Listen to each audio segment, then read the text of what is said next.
In this story, A super-aggressive virus spreads like wildfire, turning millions into bloodthirsty zombies, kind of like what we went through with COVID-19. Cities are collapsing one after another as fear takes over. In the middle of all this chaos, there's Minjun. He used to be the class loser, always getting bullied and overlooked, but now he's somehow striding through all this mess alongside Yena, who used to be the hottest girl in school. She still acts like nothing's changed, being her usual proud and annoying self. But this isn't school anymore. It's a world full of monsters and death. Minjun isn't the same weak kid she used to make fun of. Out here, pride doesn't count for much, and all that matters is survival. Yana still clings to her ego, but it's not gonna save her now. Before all this madness started, before everything crumbled, let's rewind and see how it all kicked off. Our boy is stuck in his messy life, chilling in his apartment and gaming all night. Like a lot of people, he can't stand school and dreams of dropping out. One morning, he shuffles into the kitchen and sees a note from his mom saying she's already off to work,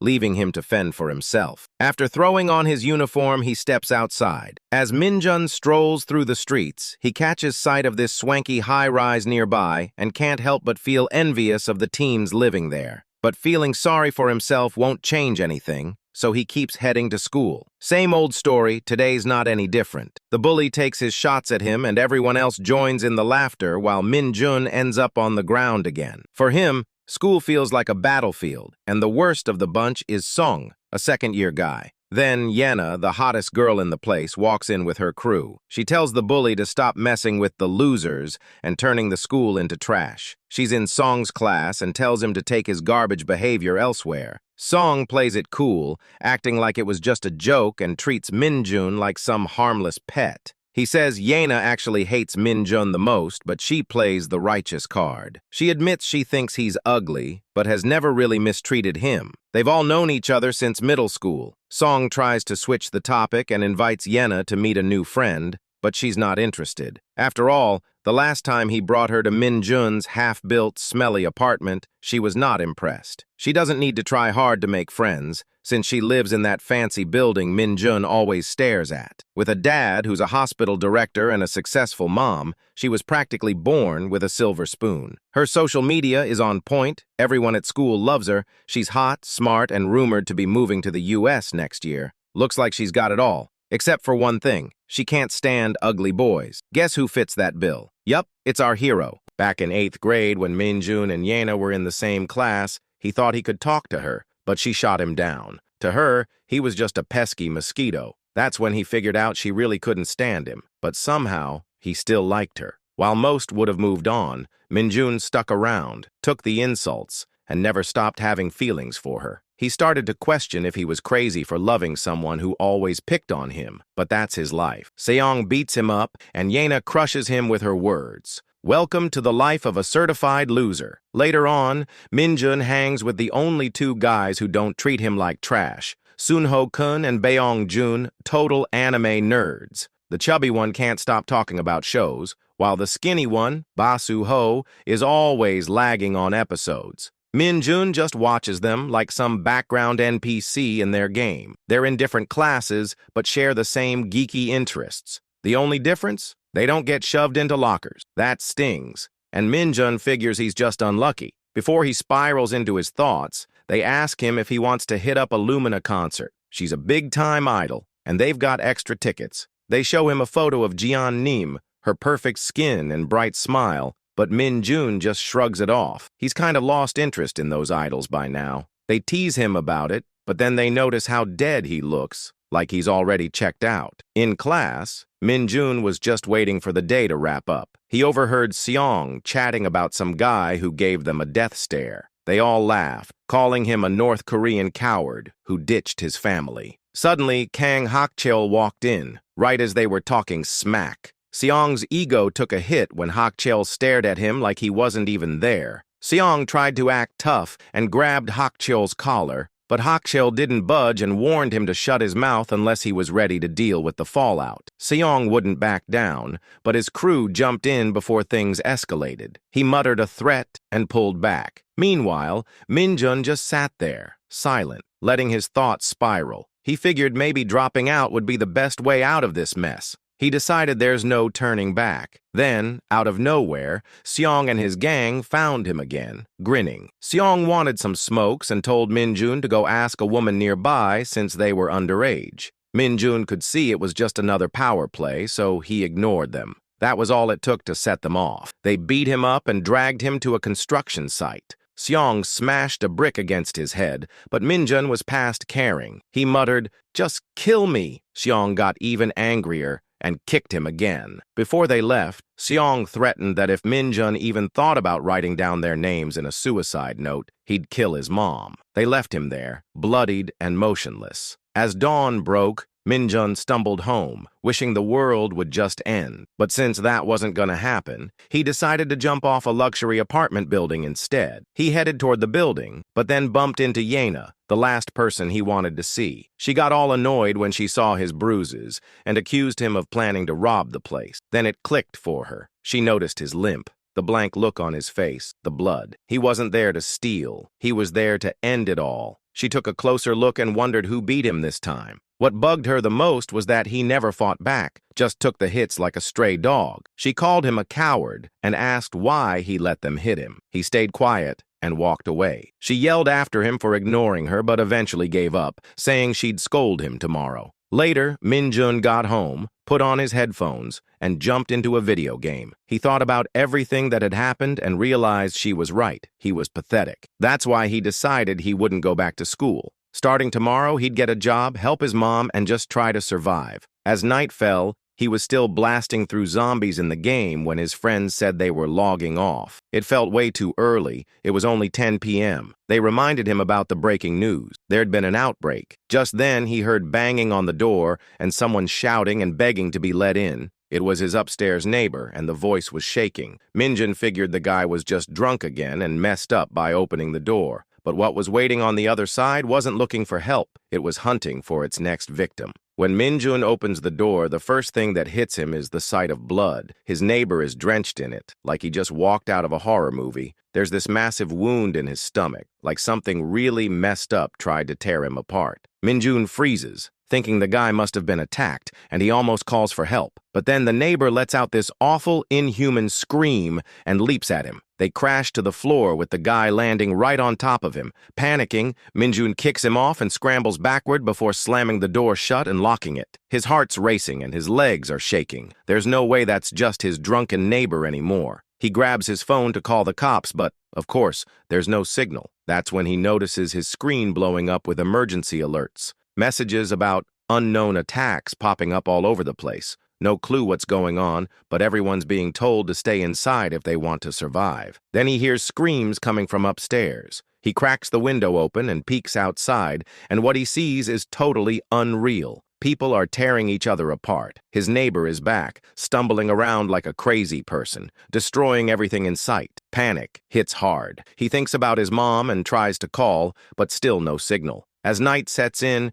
Minjun turns off all the lights and huddles up under a blanket in the corner, heart pounding. He keeps refreshing his phone and switching networks, but it's all dead silence. Desperate, he flips on the TV. A shaky news anchor appears, clearly losing it. They're reporting brutal murders and folks just flipping out and going violent. No one is safe, and it's spreading fast. They call it indiscriminate terrorism, but no one knows what's behind it. The anchor is basically begging everyone to stay home and lock their doors, telling them not to step outside for any reason. Then they announce that Busan's been hit, followed by Incheon and smaller cities. It's spreading way too fast to handle. Police and military are trying to respond, but the footage shows that it's already spiraled out of control. Minjun just sits there, frozen. The news feels like a punch to the gut. This is some nightmare he can't wake up from. Zombies are supposed to be make-believe, not real life. But everything he's seen proves otherwise. He realizes sitting around like nothing's wrong won't save him.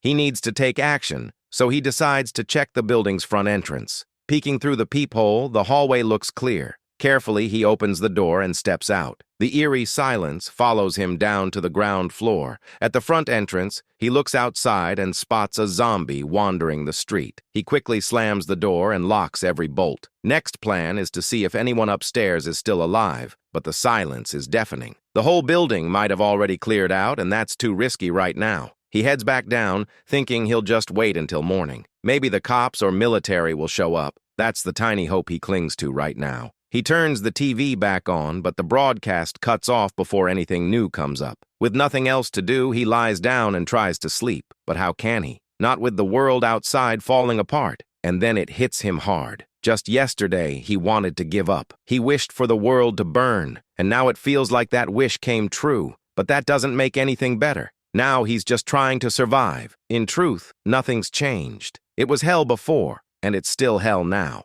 When morning rolls around, the streets are filled with abandoned cars and wandering zombies. Minjun cracks the door and takes a peek outside. The air smells metallic and heavy with blood. He slams the door shut again, knowing that stepping out now would just be suicide. Then he checks the kitchen and finds 4 packs of ramen, 6 noodle cups, some pre-cooked rice, and a bag of raw rice, enough to last him about 2 weeks. 3 bottles of water and the tap still works. The gas is fine, too. If he plays it smart, he might last a month. Maybe someone will come by then, but right now, his biggest worry is his mom. No signal means no clue where she is or if she's safe. All he can do is hope. Then he remembers there are 5 families in the building. One of them had a college student living in the rooftop room, a total flirt who always brought his girlfriend over on Tuesdays. And guess what? Yesterday was Tuesday. They might still be up there. So Minjun takes a deep breath and heads upstairs. Every step feels heavier than the last. He checks each apartment on the way, but all he finds is silence and emptiness. Finally, he makes it to the rooftop. The door is wide open. That's a major warning sign. He moves in a bit closer, and he sees that the room door is open too. He steps in slowly and immediately wishes he hadn't. On the far side, the girl's already dead. Just a few feet away stands the college student, now fully turned into one of these flesh-hungry zombies. Minjun quickly gives up on checking out the apartment, but as he turns to leave, he accidentally knocks over a flower pot, and the crash gets the zombie's attention. He bolts like a cheetah, but his clumsy steps make him trip. The zombie storms out of the room and leaps at him. Minjun ducks just in time and uses the zombie's momentum against it, pushing the creature right off the rooftop. He drops to his knees, out of breath and shaking. Without thinking, he scrambles downstairs, locks the door behind him, and barricades himself again. His mind hasn't caught up yet. That was a real fight for survival. The worst part? The university student he trusted most has turned, and Minjun was the one who sent him to his death. He tries to tell himself it wasn't his fault. It was self-defense, and the student attacked first. When night falls, he finds himself alone again in the dark basement apartment. He sits in silence, guilt over the student's death eating him alive. Eventually, he steps outside, almost hoping to see the student again. And there he is, standing right in front of him. The student. His neck is twisted and dangling over his shoulder like a broken doll. For a second, Minjun feels a weird kind of relief that the guy's still moving, but then panic hits. That's not his classmate anymore. That's a zombie now. He whispers a quiet sorry in his head and shuts the door. It becomes crystal clear that these people aren't people anymore. They're just zombies now. The next day marks day 3 since the apocalypse kicked off. Minjun whips up a meal in the rice cooker with whatever food he can still cook while there's gas. After that, it's just noodles and packaged stuff. But no matter how hard he tries to distract himself, one thought keeps nagging him.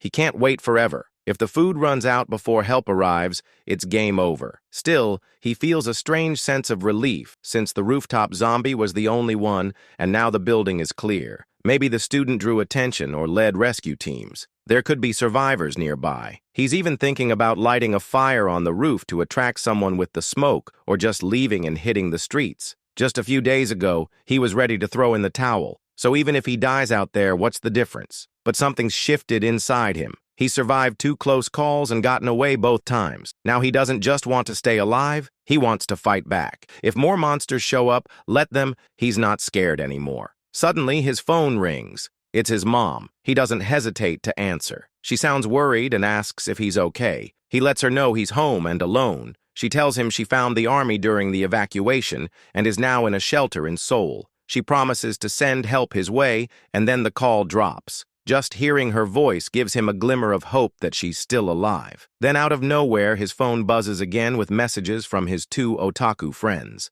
He freezes for a second, realizing if they're texting, It means they're alive. They're still holding on. They're even joking around as if the world isn't falling apart. In the middle of all this chaos, those two probably teamed up. They live nearby, so they're likely treating this like one big anime event. For a moment, Minjun feels a bit of relief. His mom is safe and his friends are okay. But one name keeps popping into his head, Yena. She's the girl who always made him feel like garbage, the one who treated him like he was nothing. He knows she lives close by, but would she even think about coming back? Probably not. That memory stings. Seong and his crew messed around at his place once, and one of them invited Yena without telling her it was his apartment. The moment he found out she was coming, he started to freak out. His heart was racing. When she finally showed up, she hesitated at the smell of cigarettes, noticed the mess, and just walked away without saying a word. What hurt the most wasn't the gang crashing at his place. It was the look of disgust on her face.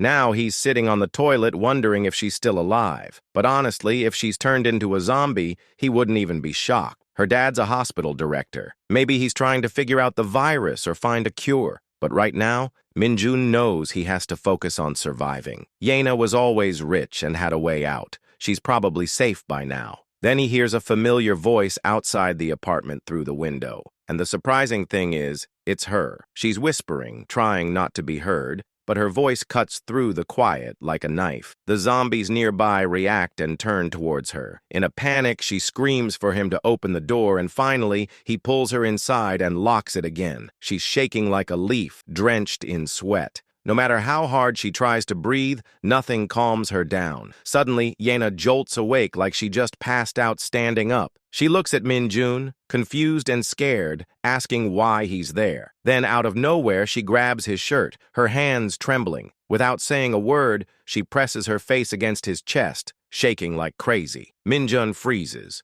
totally caught off guard. Her grip tightens like she's holding on to the last solid thing in the world. She doesn't say anything, just breathes all uneven. Minjun's eyes widen in confusion. What on earth happened to her that made her break down like this? In a wider view of the room, we can see two figures lying on the floor. The girl clings to him like she's scared to let go. Minjun looks down, worry on his face, and asks again if she's okay. Slowly, she relaxes her grip, lifts her face, and thanks him, saying that if it weren't for him, she might not have made it. Minjun feels awkward but relieved, telling her she's safe now, so it's all good. Yena glances around and asks if it's just the two of them at the house now. He explains that his mom left for work 3 days ago and hasn't come back, but he contacted her, and now she's safe with the military. Yena nods and says she's glad, admitting she hasn't slept in days. That gives Minjun a chance to ask about her parents. She hesitates, gives a vague answer, and insists they're fine. Then she asks for water because she hasn't had any in days.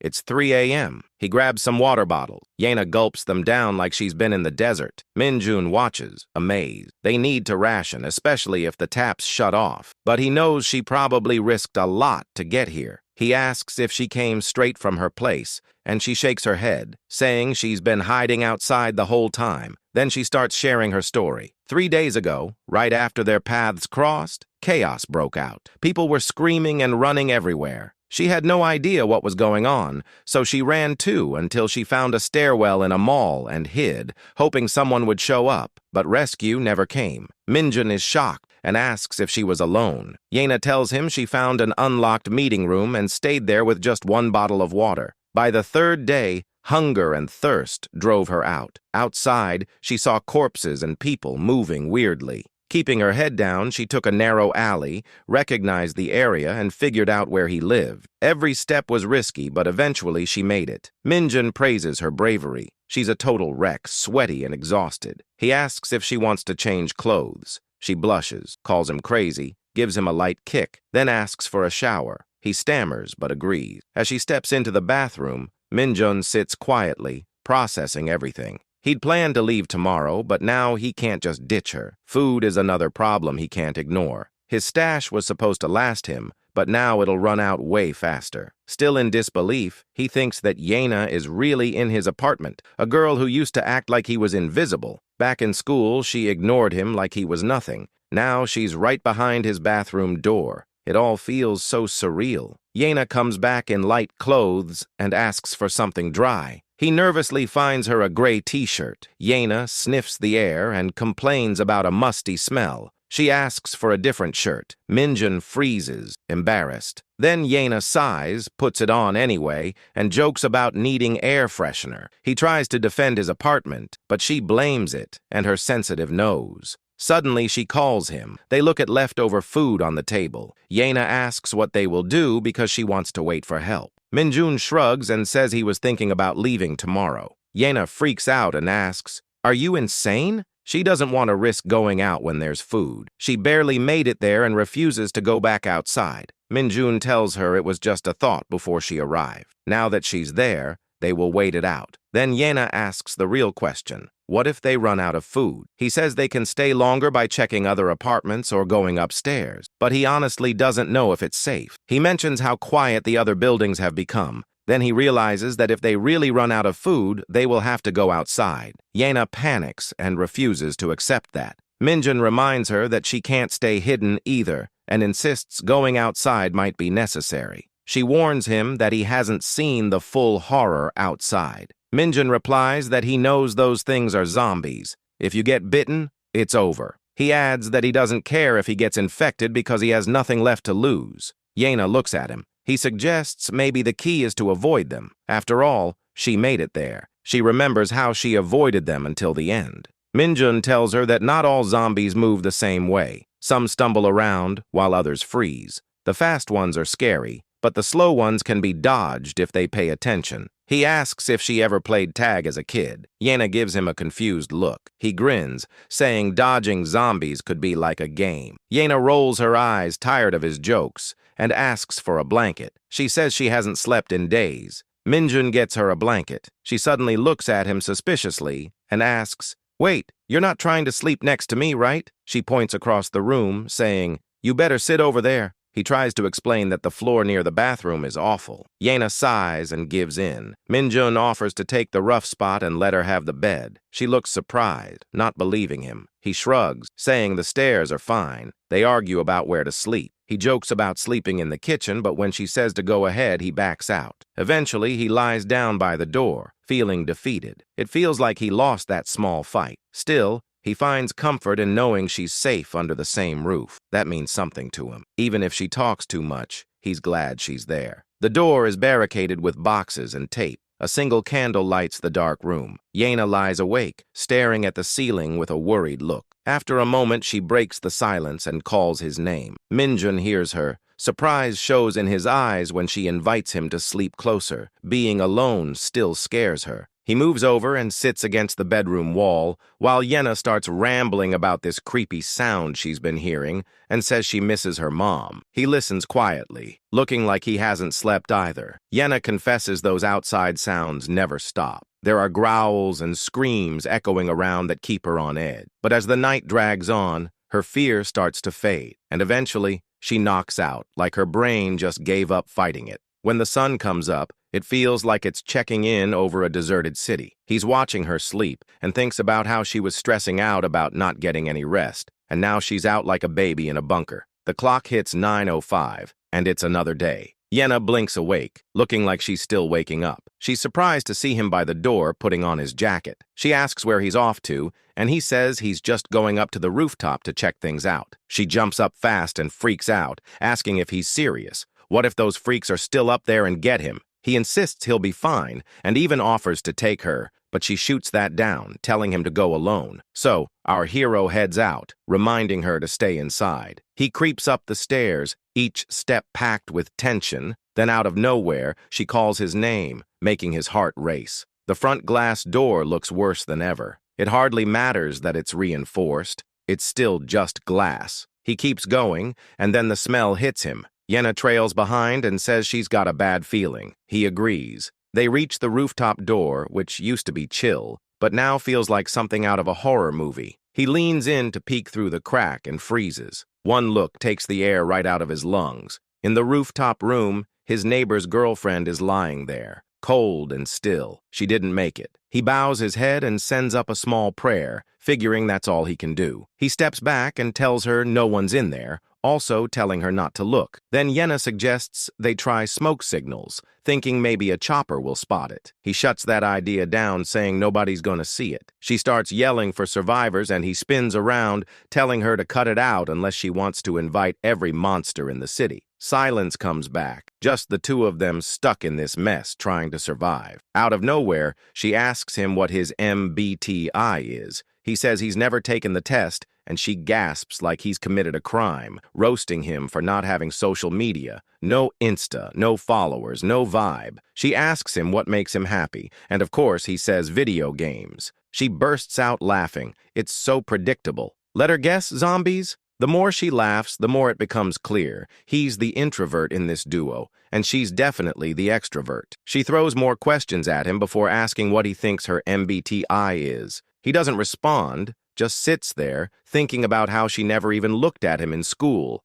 and now she can't stop talking. While swinging her legs, she chatters on like she's on double speed. At one time, moments like this would have meant everything to him, but now the world feels like it's falling apart, and this still somehow feels real. Suddenly, she snaps at him, asking if he's zoning out. The front door is still blocked. Days crawl by slow and heavy. Yena lies on the floor, lost in comics like she's got no cares at all. Meanwhile, he's stuck doing laundry, making it feel like some epic quest. She asks if he's done yet and complains that she's hungry, acting like he's the help. He grumbles, hand-washing in candlelight like some tragic anime character. The water might still be running, but food is running out. Finally, he tells her he's going out. She gives him 30 minutes and warns him that if he's late again, he's in trouble. He sighs and agrees, then opens the door slightly to snoop outside. This is his daily patrol, just checking safe routes and keeping an eye on the infected. He figures zombies only go after the living. Their vision's terrible. From 50 meters away,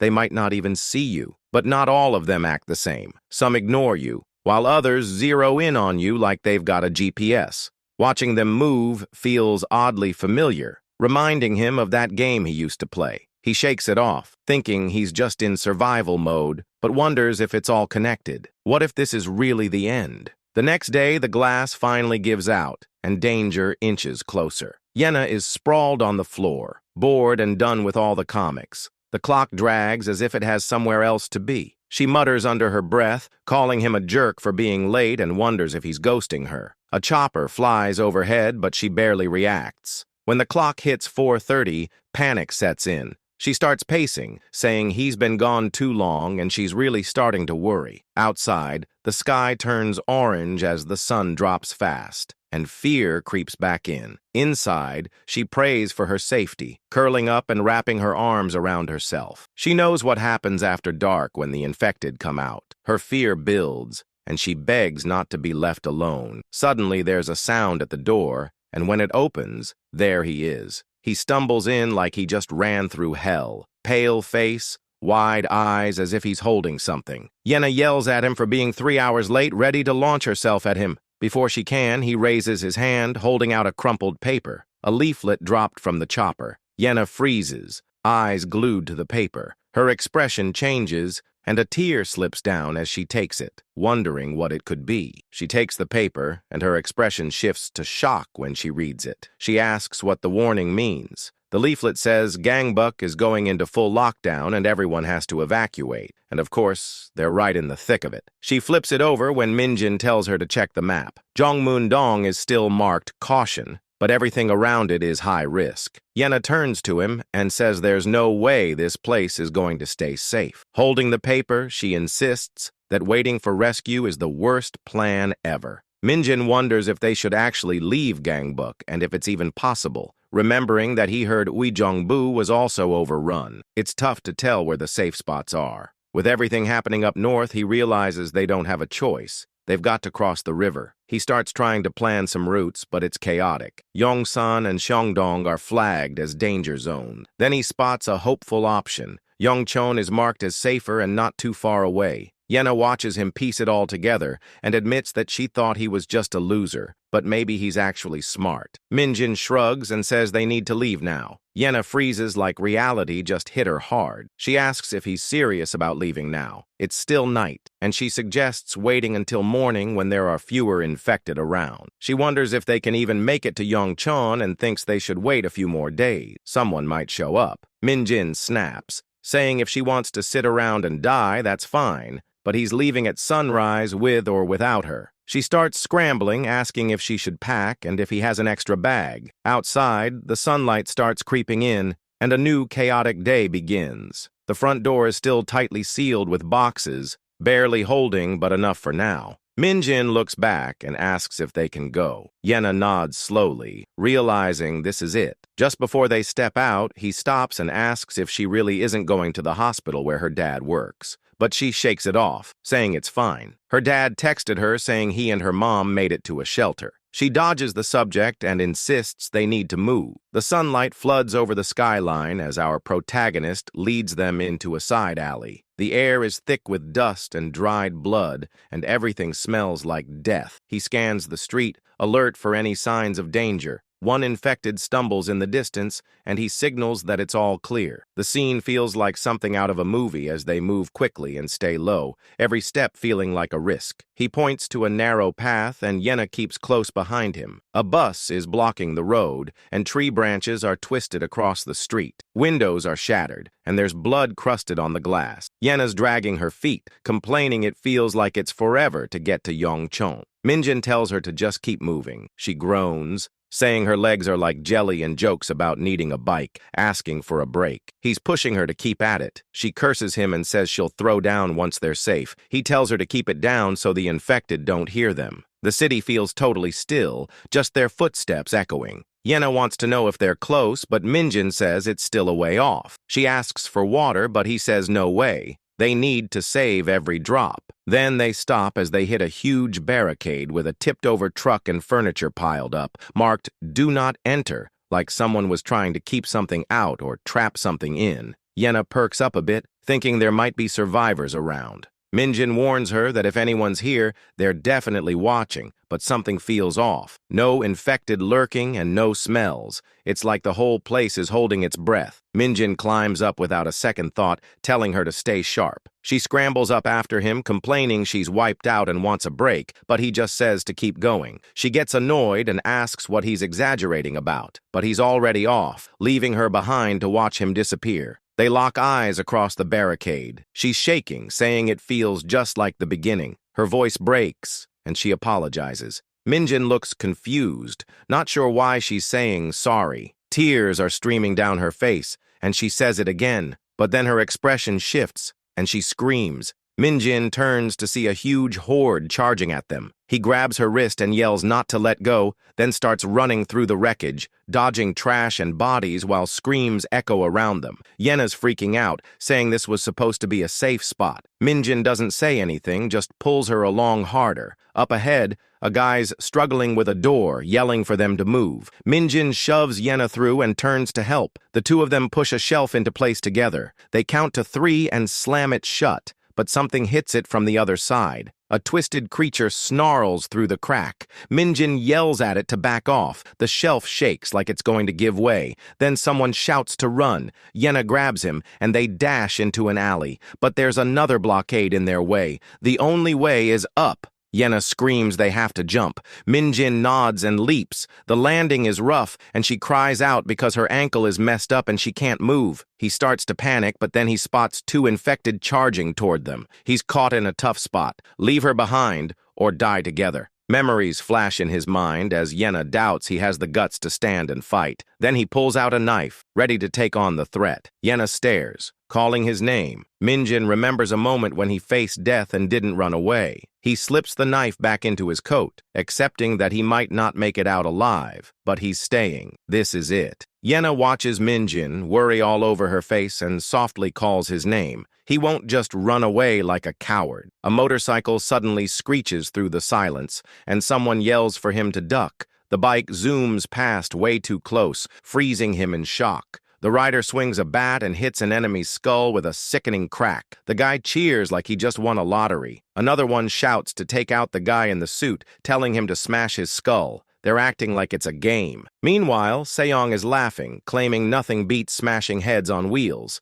It's the ultimate combo. Then the rider spots Yena and asks what she's doing there. Minjun feels his stomach drop. The bat-wielding guy wants to know who she is. Seong steps up with the bat, calls Minjun a bastard, and demands to know why he's with her. Our dude can't help but let out a dry laugh. Of all people, it had to be him. When Seong sees the knife in Minjun's hand, he grins and mocks him, saying, "Really? You think you can fight monsters with that butter knife?" He looks at both of them like they're some ridiculous duo. Yena thanks the group for saving her, and Seong plays the hero, telling her to come with him to their hideout, where other survivors are. Minjun isn't so sure about the place being safe. Seong talks about adult survivors, then Yena mentions Gangbuk getting shut down and asks if they should leave. Seong's tone shifts and he says it's too late for that. He offers her a scooter, but she turns him down without even thinking. Minjun asks where she plans to go. Seong tosses him a kick scooter, insisting he and his friend should use that.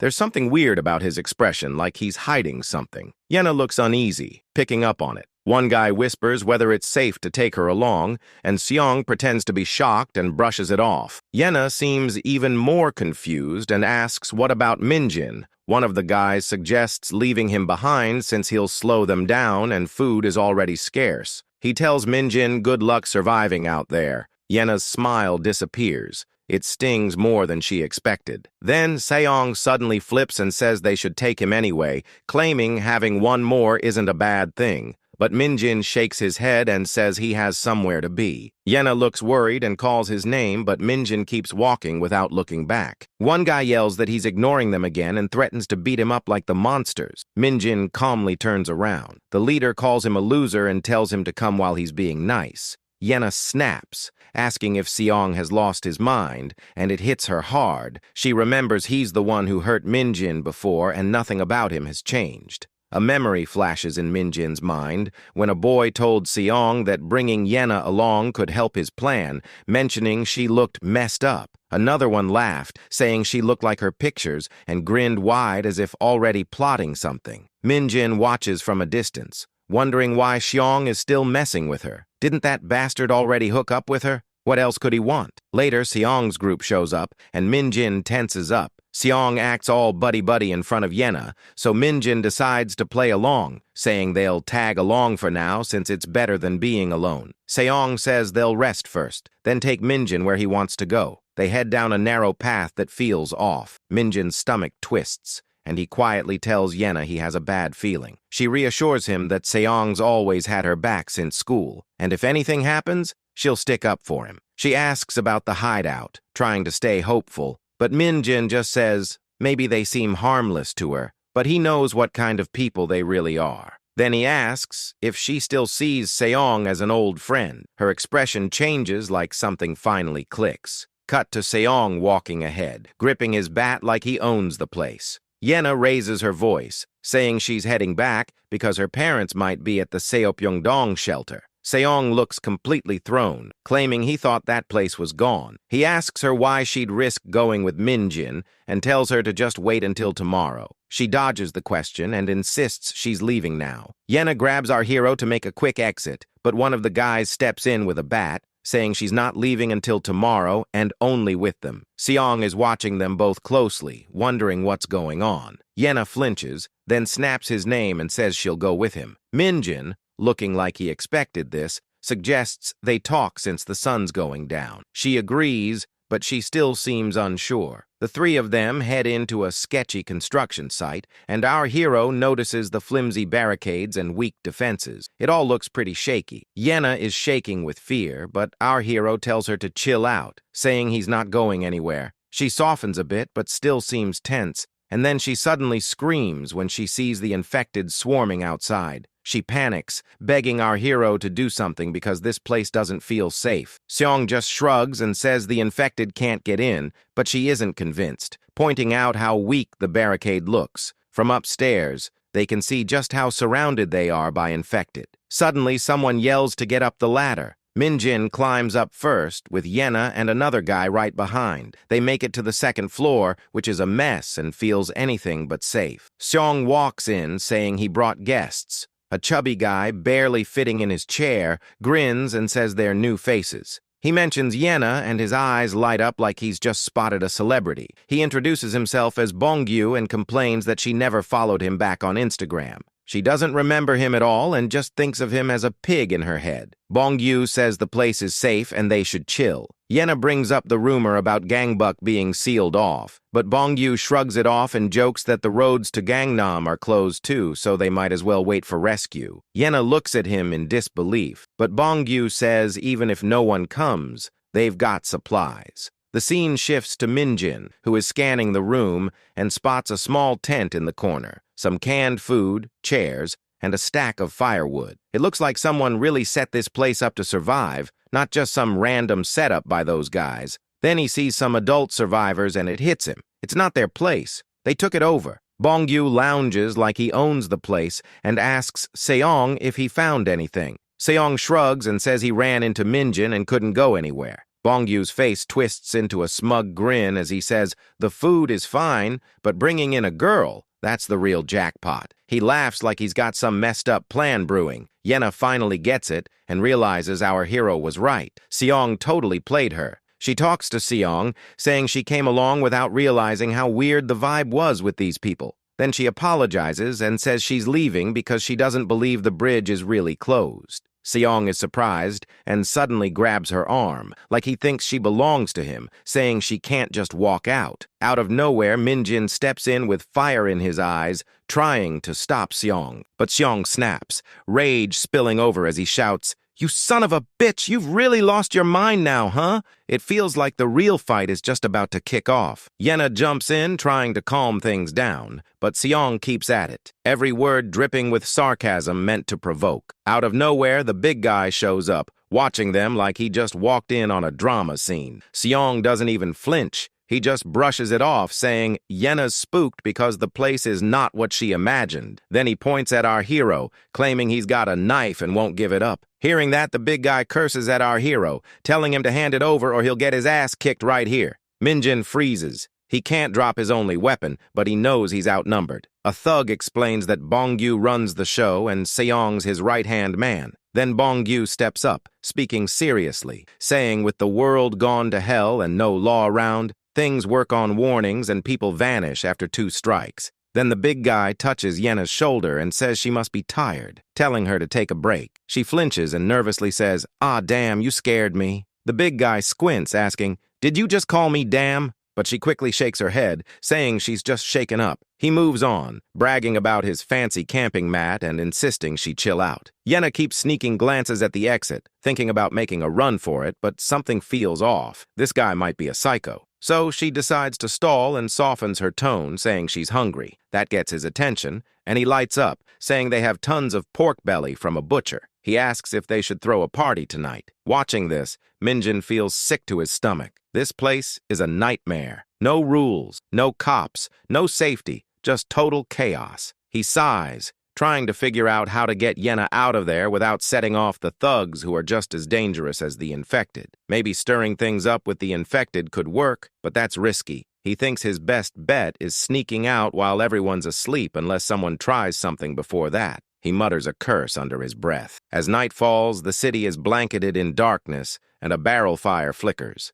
Away from the crowd, Minjun and Yena sit quietly. The chubby guy keeps trying to get Yena to sit with him, but she firmly says no, just waiting for the right moment to escape once the others are asleep. Suddenly, Seong steps in and tells Bongyu to back off in a sharp tone. Bongyu scoffs and says, "Bro, lost it!" Seong snaps back, saying, "Let's just stop this, it's over." But the big guy just stares. Seong narrows his eyes and says, "Didn't you hear me? I said stop it, you son of a bitch." Bongyu replies, "You're crazy, Park Seong. Got messed up in the head or something, you psycho?" They throw curses at each other without holding back. Another guy tries to break it up, but Seong is determined to take over. He's done following orders. Bongyu charges in like a beast, but Seong meets him head on. He locks Bongyu in a chokehold and says, "Go to hell, you piece of shit." Then another boy calls Seong crazy, but before he can finish, another thug hits him with a club and he drops. Chaos erupts. Clubs swing and screams fill the air. Meanwhile, Minjun sees an opportunity and turns to Yena. "This is our shot," he says. They run, but a thug suddenly grabs Yena. She screams and Minjun freezes, then snaps back to reality. The thug holds a knife to her throat and warns Minjun not to move, or she'll die. He tells Yena to stay still, but without thinking, Yena bites down on his arm. He howls in pain and jerks back. Minjun dives in to disarm him, but the thug charges again. Minjun blocks him and grabs his arm. The thug smirks and says, "Where'd a wimp like you find that kind of guts?" Then he kicks Minjun hard in the stomach. Minjun folds, the knife drops, and blood spills. Yena is shocked. Minjun clutches his side and tries to rise, but more men pile on. A brutal fight breaks out with punches and clubs, and Minjun drops hard. Yena cries out, feeling helpless. In the chaos, Songbin grabs Yena's wrist. He says in a low voice that he has liked her since high school. Other girls gave in to him,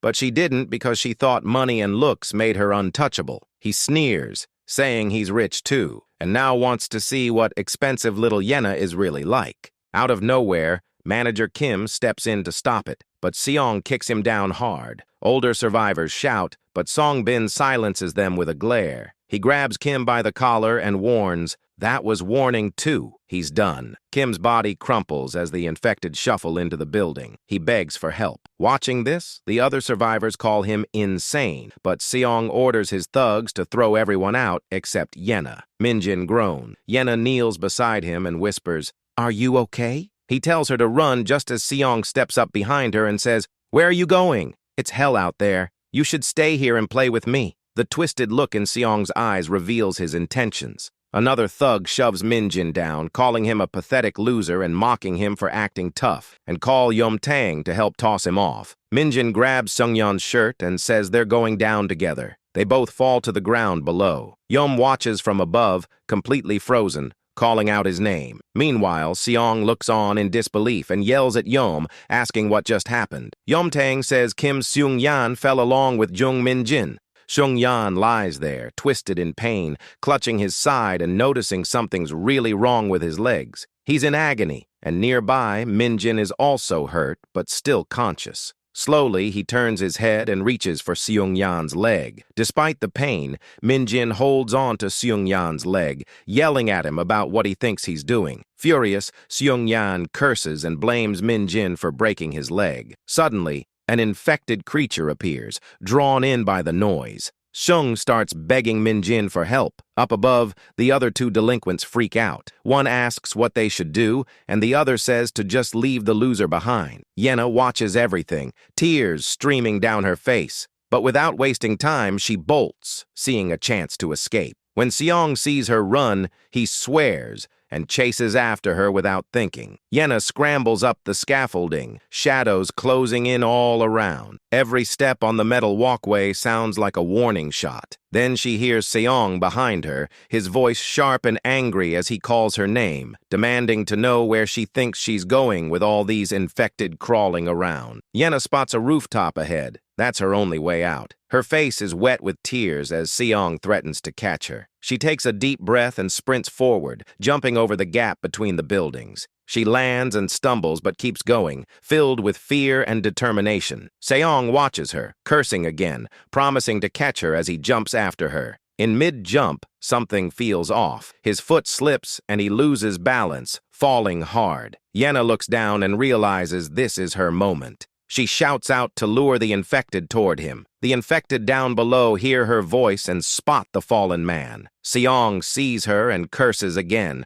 swearing he'll deal with her himself. The infected rush toward him, and panic sets in on his face as he tries to crawl away. For a moment, Yena watches. Then her thoughts turn to Minjun. She starts praying that he's okay. Suddenly, she hears a faint cry. It's got to be him. She spots Minjun, battered but alive, calling out for her to climb up. She rushes to the edge, taking in his injuries. He looks rough, and she asks him if he can make it. He reaches up, grabbing the ledge, and starts pulling himself up with everything he has. Yena leans in, hand outstretched and voice steady, telling him he's got this. He grips her hand, and with one final push, they manage to haul him onto the rooftop. He collapses beside her, chest heaving, barely hanging on. Yena kneels next to him, asking if he's okay. He says he avoided the infected, and then they suddenly hear a voice. Songbin's guys are nearby calling out. Our hero tells her they need to go, and she gives a nod. They stumble into an alley, the darkness swallowing them up. Yena looks over at him and says to hang on. She slides his arm over her shoulder, helping to steady him as they make their way through the dark, one shaky step at a time. They push through the silent streets, their footsteps loud in the stillness. But then the distant growls and snarls of zombies cut through the quiet. They both know that at night, running into the infected is a real risk. Minjun quietly calls her name, his voice barely hanging on. He tells her to leave him behind if things get bad. She shakes her head, refusing to even think about it, insisting she'll find them some shelter. Eventually, they spot a narrow path. The fresh, clean air tells her one thing: no infected around. A faint light flickers ahead, and they follow it. Yena stops when she sees a partially open door. It could be a safe place or something way worse. They slip inside, and the hallway feels dim, silent, and still. Yena looks around and softly says no one's there. She helps Minjun lie down on the floor. He groans in pain, clutching his stomach, and Yena watches him with her heart sinking. Tears start to fill her eyes as she whispers that it's all her fault. She blames herself for letting him stick with her, for dragging him to the construction site, and everything that happened at school. She clutches his shirt tight and begs him to hang on, tears streaming down her face. Then they hear footsteps, and Yena's gaze snaps to the dark hallway. She asks softly who's there, her eyes locked on the shadows, waiting for any movement. Yena calls out again, louder this time, wanting to know who's lurking in the dark. Two guys step out, axes in hand, just as surprised to see Yena and Minjun. Yena goes stiff. She instantly recognizes one of them, a guy who once helped her by a barricade when everything was going downhill. They stand there, both shocked that they're still alive, and their confusion grows when they see Minjun bleeding. One of the guys asks if he's been bitten. Yena quickly shakes her head, saying it's just a stab wound, and begs them to help. The man moves closer and checks if she's okay. Yena thanks him. But before she can say anything else,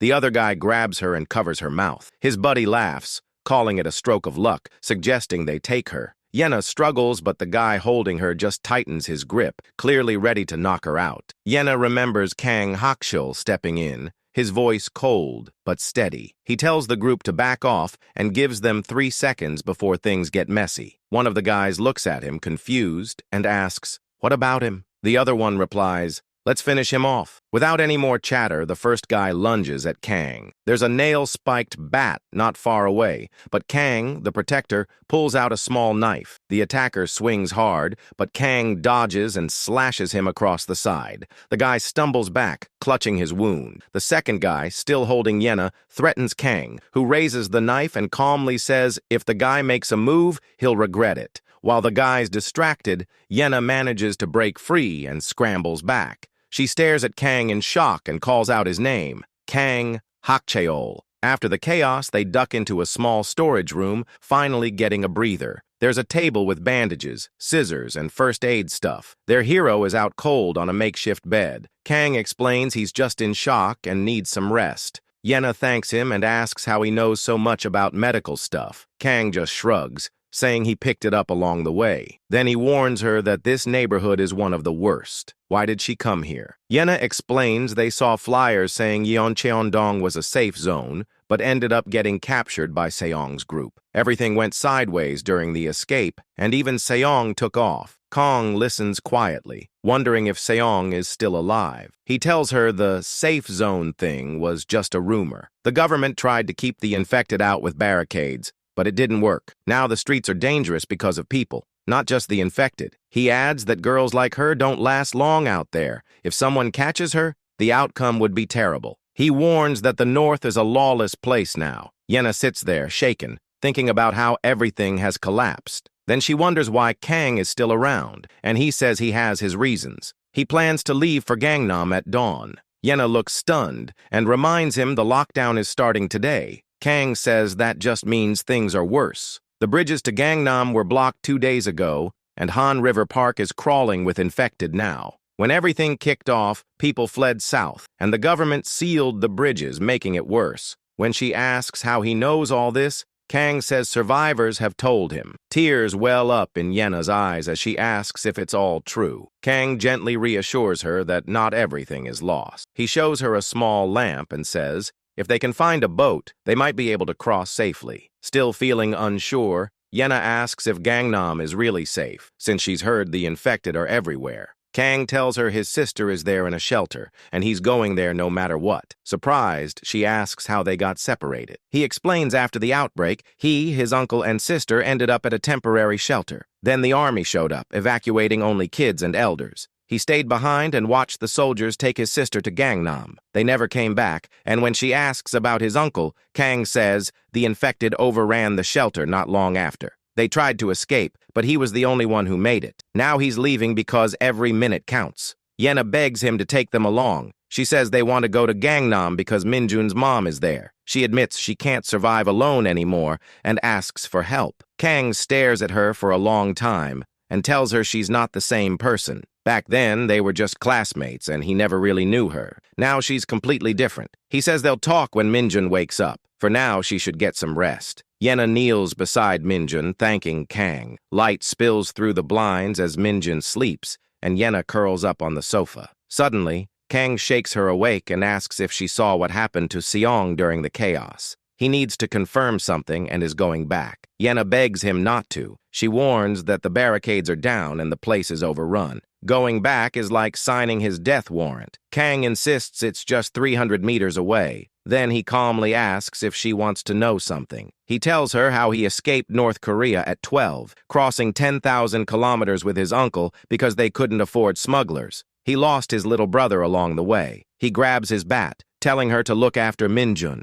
Yena watches him leave, her heart racing. Outside, Kang moves with precision as he reaches the construction site. He climbs part of the building, preparing to uncover the truth. He needs to know if Park Seong really died there. Back at the refuge, Minjun starts to wake up in bed, still feeling groggy. Yena sees him moving and realizes he's finally conscious. Surprised, she asks if he can hear her. Minjun, totally confused, tries to figure out where he is. Yena quickly tells him that Kang Hakcheol took care of his wounds, which shocks him. He tries to remember what happened, mentions falling from the second floor, but everything's a blur in his mind. Yena grips his hand tightly and says she was scared he wouldn't make it. Minjun feels himself flush, unable to respond. It's a pretty overwhelming moment. Then, out of nowhere, Yena shoves him and yells, asking why he let himself get hurt. She thanks him but also scolds him for taking such risks, saying she wouldn't know what to do if he had died. Minjun tells her he's sorry, but Yena brushes it off, saying it's not necessary, thanks him again,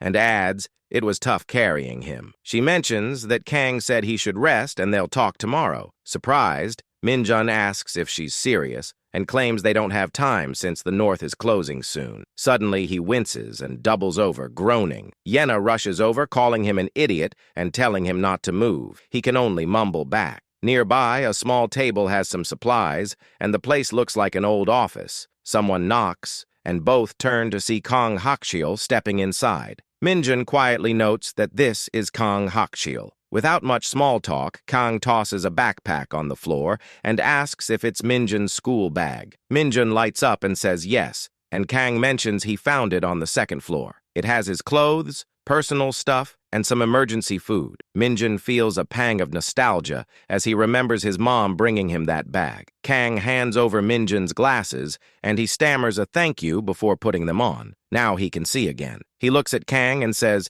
Yena told him Kang treated him. Kang asks if he's okay, and Minjun replies he feels a bit dizzy but is fine. Yena shifts gears and asks what happened at the construction site, bringing up Park Seong. Kang says he wasn't there, but the place was crawling with infected, and everyone else had turned. The motorcycle is gone. Maybe Seong took it, and the scooter is wrecked. Yena wants to know if Seong is still alive. Kang says maybe, telling her not to worry, adding that if he has to finish someone off, he always gets it done. Minjun nervously mumbles something. Kang repeats that he's heading for Gangnam and asks if they're coming along. Minjun enthusiastically says yes and insists they should leave right away. But Yena scolds him, saying he needs to rest. Kang agrees with her. Minjun argues that tomorrow could be worse. Kang then says they need a solid plan first, since rushing would be stupid. He found another way to cross the Han River, which piques everyone's interest. He walks over to a board, sketches a map, and explains they'll use Line 5. Minjun asks if he's talking about the underground river tunnel and if it's safe, considering the subways must be packed with infected. Kang says that Line 5 has platform screen doors and should be clear, but getting there is the tricky part. Others could have the same idea,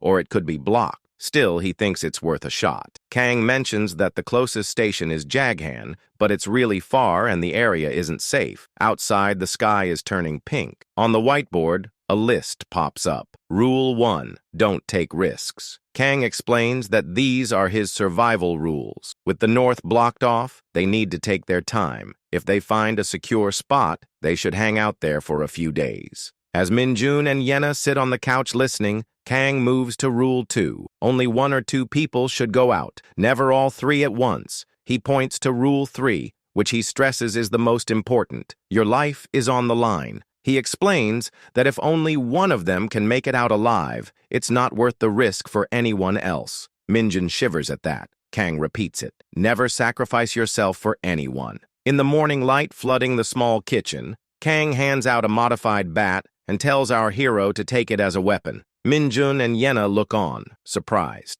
Our hero asks if it's actually a bat with nails. Kang says it's for the infected and can help scare off any dangerous humans. Just holding it makes people think twice. He reminds Minjun that the infected will try to kill him, and if he fights back, he needs to go all out. Hitting the heart or head should do the trick. He asks if Minjun gets it, and then says it's time to move out. Outside, the city is eerily quiet under a pale blue sky as the trio starts walking. Minjun hesitates, wondering if it's right to kill the infected since they were once people with families who didn't ask for this. What if he ends up becoming a killer? Then he spots a warning painted on a door and questions whether laws even matter anymore. Would he be judged for his actions? Noticing his silence, Kang calls out to him, tells him to stop overthinking things, and insists that survival is all that counts. If Minjun doesn't toughen up, he won't make it. Yena quietly says she gets it and warns that they should avoid a certain street because there might be a lot of infected there. Kang asks how she knows,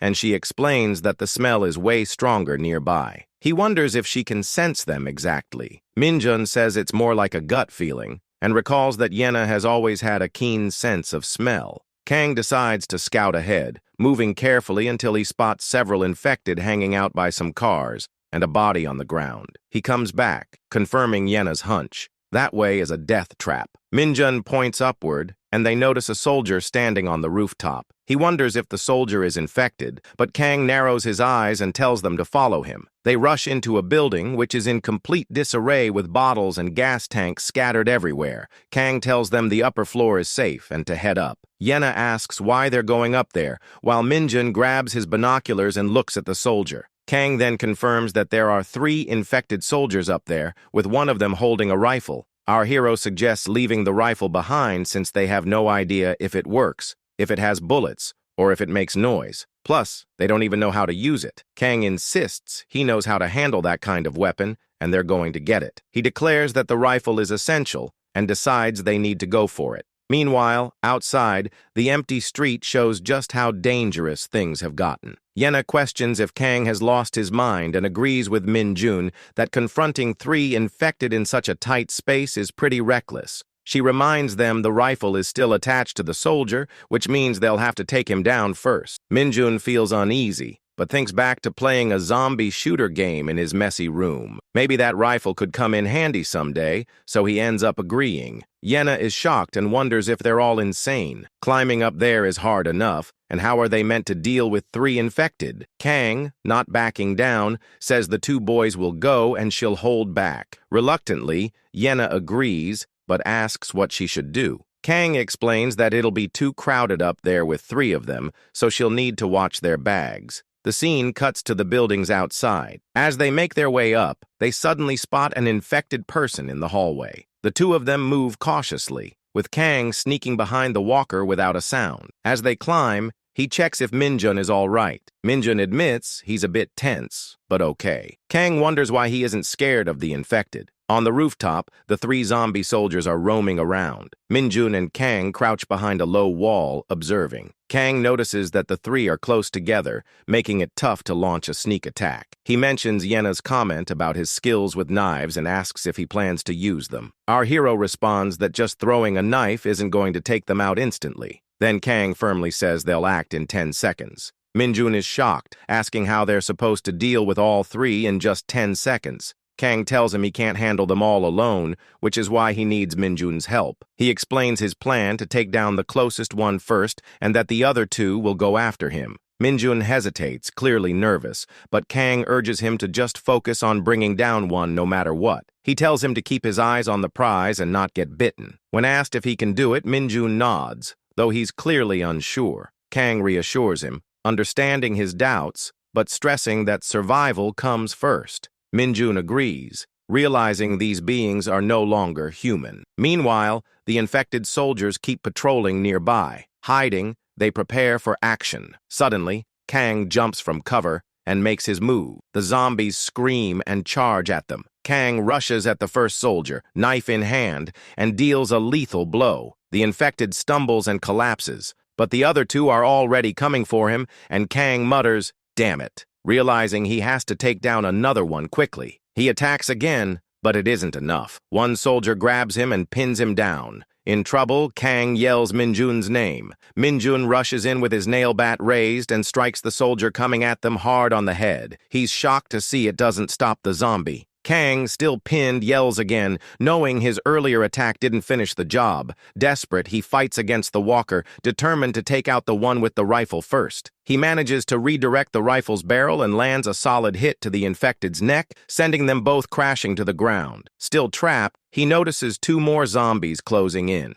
He glances to the side and realizes that one infected is on Minjun, while another charges at him. Thinking fast, he reaches for the fallen soldier's rifle, praying it has bullets. Without hesitating, he cocks the rifle. Kang shouts as the two zombies surround him, one pointing the gun at him. At the same time, our hero struggles with his attacker, shocked at how strong it is. He hears Minjun scream his name. On the rooftop, chaos erupts. Kang, on the ground but holding the rifle, thinks Minjun is pretty brave for a rookie. He takes aim and declares this is just the beginning of their fight for survival. Down below, Yena jumps at the sound of two gunshots. She looks outside and grabs the binoculars to see what's going on. Through the lens, she spots Minjun and Kang looking safe. Relief washes over her. Back on the roof, Minjun apologizes for not being more helpful. Kang tells him that his distraction really saved him. Minjun compliments his aim and asks if he's practiced. Kang admits he shot a few times when he was 12. This was his first shot with his left hand. Lucky he didn't hit Minjun. The group leader checks the rifle's magazine, while Minjun watches him count 3 bullets left. Kang warns they need to hurry because the gunfire will attract more infected. He asks Minjun to check the fallen soldier for extra ammo. Something catches her eye, and her face changes completely. On the floor, an infected creature is dragging itself toward her. More of them start to come in. The crawling one has this twisted, creepy grin that's just terrifying. Stuck in place, Yena sits on the ground, covering her mouth and unable to move. She can't shake off the thought that that gross smile might be aimed at her. Pale light filters into the chaotic room through the window. The air feels thick with tension, and footsteps can be heard echoing from the stairwell outside. Something's definitely coming. Even though the stairwell looks empty, a low, creepy KGH sound breaks the silence. Yena freezes, backing herself into a corner and shaking. Her mind races. They shut the door and piled heavy stuff against it. But somehow, something got in. Another roar shakes the space. She glares at the window, trying to figure out how that thing made it up here. Then, a pair of dirty, bare feet show up on the stairs. It's that same crawling infected from earlier, its eyes wide and desperate. Its mouth opens and closes slowly as if it's making a creepy smile. Inside the room, Yena starts sobbing, curling up into herself as the infected wanderer enters. It scans the area like it's looking for someone, then its gaze lands on her with that strange smile. Yena screams. She has nowhere to go. Tears run down her cheeks. Just then, Kang and Minjun burst into the room. Yena's stunned as she looks at them, especially since the door they thought was blocked is wide open. Kang steps forward, asking if the infected really smile. Yena replies that it didn't seem like one of them at all. It felt almost human, reminding her of a gross old man that used to give her the creeps. Minjun quickly points out that the door was supposed to be barricaded. Not the strongest block, but still, someone had to have moved those things. Kang considers this. It's like someone who wasn't infected helped it get in. He mentions that normal walkers don't act like that, and maybe some of them are changing. They might even be evolving. Kang struggles with this idea. If they're adapting, they might soon be able to climb, jump, or even work together to attack. They might not be mindless anymore. Kang looks shocked and asks how he knows that. Minjun shrugs, saying it's just a feeling. He used to play games with mechanics like that. Maybe it's in his head, but it feels too real. Yena muses whether they're trapped inside a game. Minjun dismisses that thought. Kang agrees that it doesn't matter, though. Either way, this is the worst pandemic ever. Surviving is their only goal now. Then Yena asks about the blood on Kang's clothes, wondering if it means he's infected. He reassures her that blood alone isn't contagious. Only a bite does that. He pulls out a K2 rifle that has 15 bullets, along with 2 military knives. He hands one knife to Minjun and the other to Yena. Surprised, she blinks and asks if he really wants her to carry it. Kang insists she needs to be able to protect herself since they won't always be there. He mentions he'll teach them how to use the rifle later, and both of them look shocked. Then, he says if he dies, Minjun has to be ready to use the rifle, and Yena might need it too. Minjun tries to lighten the mood, joking that it's always the ones who mention dying who end up dead first in movies. Kang insists he's not dying. He's going to survive, but they all have to be prepared for anything. Minjun admits he's always wanted to shoot a gun, but the noise and risk, plus the limited ammo, just aren't worth it. Kang turns to Yena and asks if she wants to learn. She looks away, and he watches her for a moment. Finally, she admits she doesn't know. He asks what's up, and she tells him to stay away from her. Minjun looks confused. He doesn't get it, since that's how she always acted at school. Yena snaps that he's such a clueless loser. She pulls her hood over her head, feeling embarrassed. She hasn't showered in days and feels filthy. It annoys her, but why does it even matter now? She tells them none of that matters. She just doesn't want to be near Minjun, suddenly frustrated by her own feelings. Next, the view changes. The sky is wide and bright blue, while an abandoned van sits with its door open and blood smears on the seats. The three of them move cautiously through the empty street. Kang asks if this route is safe. Yena says there might be a couple of infected in the nearby building, but she's not sure. He nods, thanking her for helping them make good time, but reminds everyone they can't let their guard down. Minjun notices Kang is limping and asks if he's all right. Kang shrugs it off, saying he got banged up in a fight with a soldier and might have sprained something. Minjun looks concerned and tells him to take it easy. Kang insists it's nothing compared to what he dealt with escaping North Korea, but they should look for shelter soon. Yena stops in front of a door marked with a red X. Kang asks if something's wrong, and she says there's definitely something inside. A loud bang comes from the door, making Yena jump and let out a small scream. Then they hear a voice from above. A guy on a rooftop is waving them down, asking if they're survivors. The three of them look up, and the man explains he's been stuck up there for 2 days and needs help. Kang asks him how he got trapped. The guy says he was out searching for supplies when he got chased by infected. Another survivor locked the first-floor gate before running off. Kang wants to know how many are down there. The guy says around 6 or 7.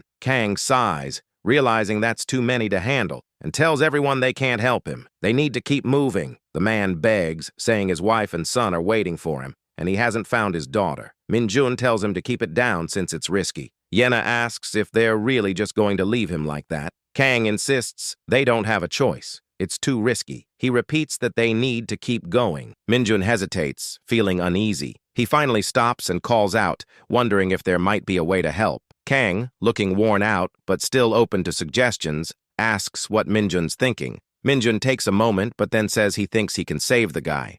And hey, if you enjoyed the video, don't forget to hit that like button and subscribe to Zucker Manhwa for more epic recaps coming your way.